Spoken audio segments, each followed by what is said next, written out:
Well, guys, yeah, we made it back Friday at about 11 o'clock. No, midnight. It was midnight, I think it was.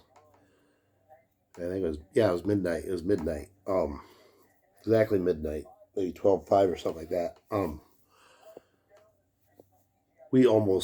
flight was delayed, and we left from Dubai, and we went from Dubai straight to New Jersey, and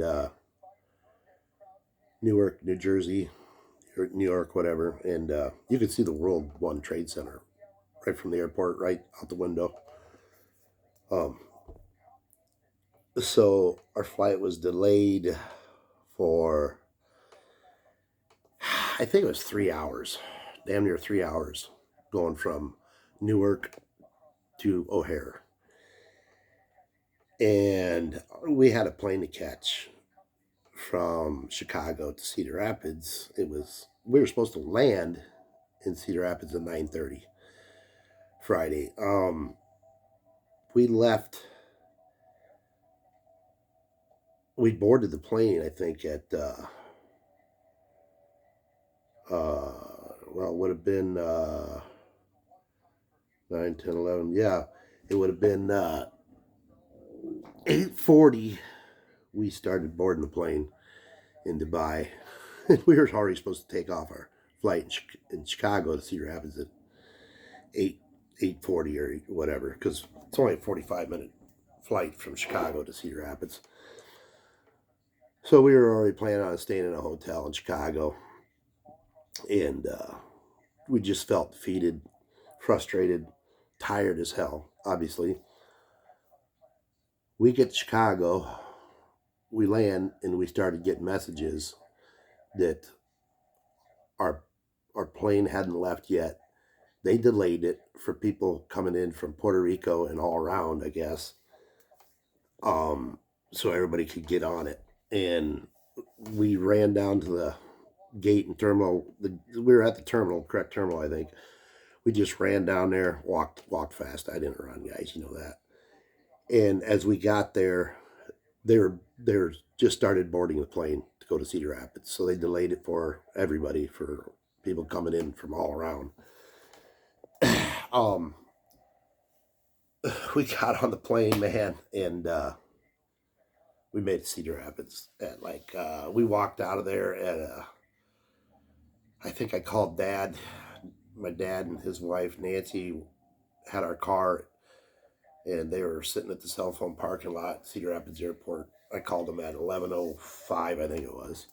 I says, "We're here, ready to go. We're up at the arrivals and departures, whatever." And they brought the car up. And we threw our shit in, and they jumped in their car, and off they went, and off we went. So we were glad to make it back. Obviously, we're 4 days. We're back 4 days early. We got back Friday night. We were supposed to come back Tuesday, but like you already know, we had some major issues with her visa, so we couldn't go to Cairo, which is fine. Whatever. We'll get that figured out, and I think she's gonna get her U.S. citizen real quick now. She's got a fire underneath her ass for that one, but hey, we had a great trip, guys. We did so much shit. My wife is a great planner. She's planned the whole trip out. Together we brainstormed a lot of things, and some of her friends brainstormed a lot of things. Everybody brainstormed stuff, and she put it all together. Unbelievable, guys. Unbelievable. Hats off to my wife. Love you, baby. Good job. She knows that. I tell her that all the time.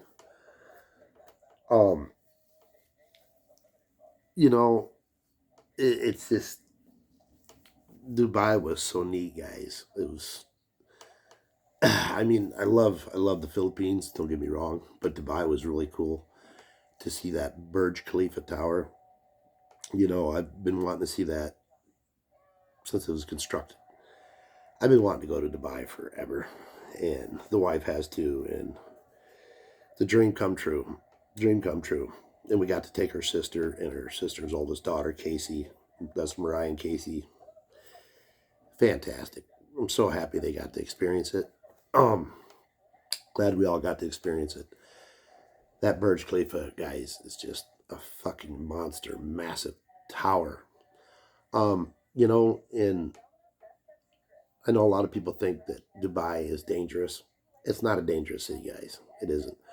If you're into nefarious activities and illegal activities, sure, you can get yourself in trouble, just like any city. But Dubai is one of the safest cities in the world. They are very strict on their laws. Um, we were in the Gold Souk, I think it's called, this area where there's over 350 retailers, gold retailers. You guys seen a couple videos. Dude, there's no fucking security anywhere around there. There's no security. There's not a police officer. There's not an army person. There's nobody that we can see with a gun. Um, there's cameras everywhere. And I asked the driver, our driver, I says, where's all the police and security around here? He says, there's no crime around here, guys. There's no crime. You don't have to worry about that. It's just, it's unbelievable. I think everybody's got a job in Dubai. People are on the move. People are always doing something. I think I might have seen one, maybe two possible homeless people, but I don't think they're homeless. I think they're just sitting on the ground taking a break. Be honest with you.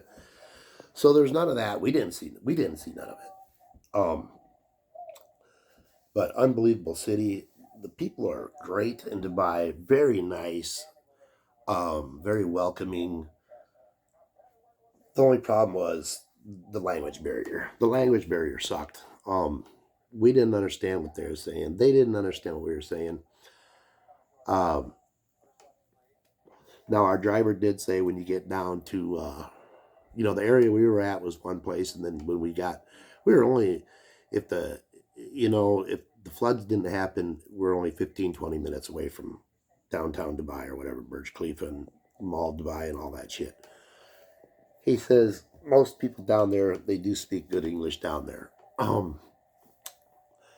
There is a lot of OFWs, that's overseas foreign workers, and a lot of them are Filipinos.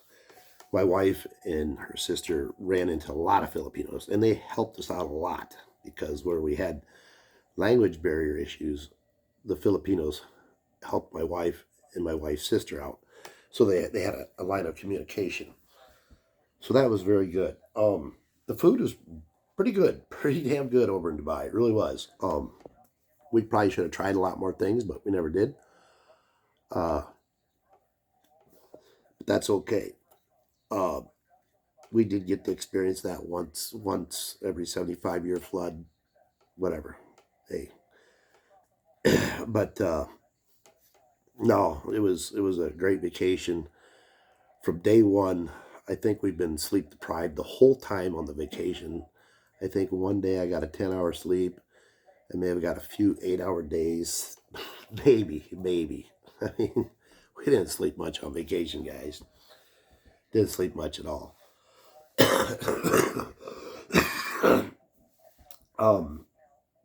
We got back, like it says, midnight Friday. Slept for, I think, 4, maybe 5 hours.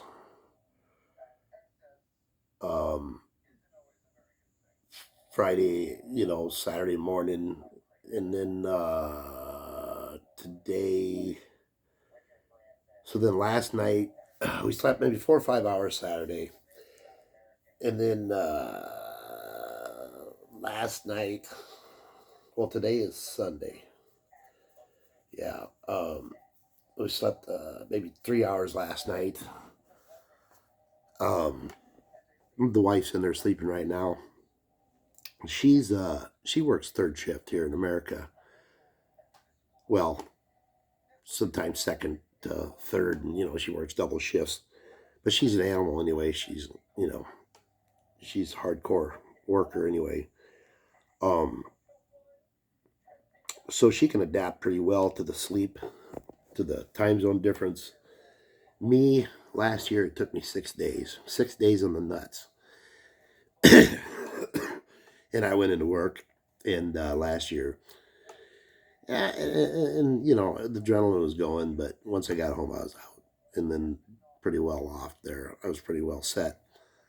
Um, I think tonight I might actually have a beer to try and, you know, put me out. I did that a couple times in the Philippines. I drank a couple beers, Sam McGill's, and maybe sleepy, maybe sleepy. I actually slept really good, but I don't drink in America, guys. But you know, I think I can make an exception. Just like my wife doesn't smoke in America, she doesn't drink in America, she doesn't party in America. Um, the only thing I do in America is smoke. Obviously, chain smoke. I'm trying to stay awake so I can actually sleep tonight. I laid down today for. I tried sleeping for maybe a half hour. It didn't work. Um, we went up to Coralville to watch our granddaughter, the second oldest, Audrey, and she won first place in solo. Yeah, pretty amazing. She's only 7 years old. Watched her at Extreme Arena. Went up there this morning for a few hours, and then we took off. Come back home. You know, I'm just in kind of a brain fog. Um, right now, I'm really feeling it. Uh, but what an experience, guys! What an experience. You just did so much shit. I just can't keep track of everything. And wow, it was just a great vacation. Everything went real well. I'm ready to get back to work. I don't go back to work till the 29th, which is Monday, which I'm going to need that much time to get fucking back to work. Well, we got a few things, few appointments to take care of this week. I don't know when the wife's going back to work. But yeah, it was good. You got to see two of the grandchildren, got to see the son today, so that was good. We still got to get up to Dad and Nancy's and get their stuff to them, and got a few things for my older and younger brother. Um, but yeah, it was good to. I grilled out 2 8-ounce ribeyes. I ate both of them. I ate both of them, and the whole time. So when I left here, as far as my weight goes, when I left here, I was down. I think I was down right at 40 pounds right when I left. And when I was over there, I actually got down to, so I was 260 when we left here. Yeah, 260. And the lowest I got over there was like 250, 253, I think I was. And I ate like shit over there, guys. I mean, I didn't drink pop. Remember, I quit drinking pop here um, for what, over 30 days to almost 2 months, whatever. And over there, I had Coca Cola, fucking Pepsi, Jollibee, fucking KFC, McDonald's. Uh, I watched, like, when I would go to, a lot of times I go to McDonald's, I throw the bread out, eat the meat. But I ended up, when I got home last night, or Friday night, whatever, first thing I did, I was jumped on the scale because I was like, fuck, I don't know what I weigh. Because we were in Manila for a week, and then we went to Dubai for about a week. So I'm like, well, I don't know. So I jumped on the scale, and what was I?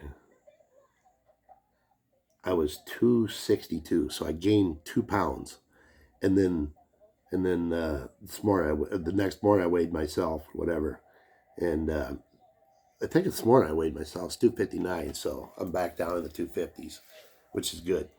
And I knew I would. I got 40 more pounds is my goal, and then I'll be at I'll be at 220. That's good enough. That's good enough. But so that'd be 80 pounds. Well, it'd be 80, 81, almost 82 pounds lost. Then not too bad. Good enough. But yeah, I quit taking the Ozempiral. Ozempiral. It's a acid reflux medicine. I quit. I didn't take none with me when we went to the Philippines, And they say it could take 2 weeks to a month for your body to adjust to it. And I'm sure it's adjusted. I'm fine. So I quit taking that because I quit eating the shit I used to eat. So weaned myself off of that. And like I said before, I'm not doing the Manjaro. I only did that for 1 month. They wanted to put me on metformin for my diabetic, and I refused to take that. And I called the insurance company. And they says, "Good, you tried it and you failed it." And that's what they put in there. And they says, "We'll see about get you back on the Manjaro." And I says, "Nah, don't worry about it. I can do this on my own." And my doctor said the same thing. She says, "You're doing great. You can reverse this." I was like, "Cool, whatever." And so I'm not worried about that. My blood pressure is good. I've been checking that when I got back home again. And so, yeah, I'm back on track. But yeah, I'm ready to get back to work. I'll mow the yard tomorrow and start getting household shit done. You know, we've been doing that, clean the house, threw everything out of the refrigerator, clean the refrigerator out, shit like that. But yeah, it's good to be home, guys. It was a good vacation. It was a good vacation by far. And we already got plans for next year. Actually, my wife's got plans for up to till 2027. She's got a big book, like a daily planner for like 3-4 years. Well, it goes up to 2027, and she's got everything filled out on what we're doing, where we're going, and everything. It's amazing. I'm like, damn. And she's always working on it. She's always adjusting things and doing this and that. He says, "Yeah, baby, whatever you want to do, we'll do it." So, but that's our gig. That's our little niche. You know, we just like to travel out of the country. We've pretty much traveled everywhere around here, United States. We've hit almost every state, United States, lower 48. Obviously, we haven't been to Hawaii or Alaska yet, but we've hit almost every state in the lower 48s. There's a few we got to hit yet, but whatever. But yeah, well, fuck her out.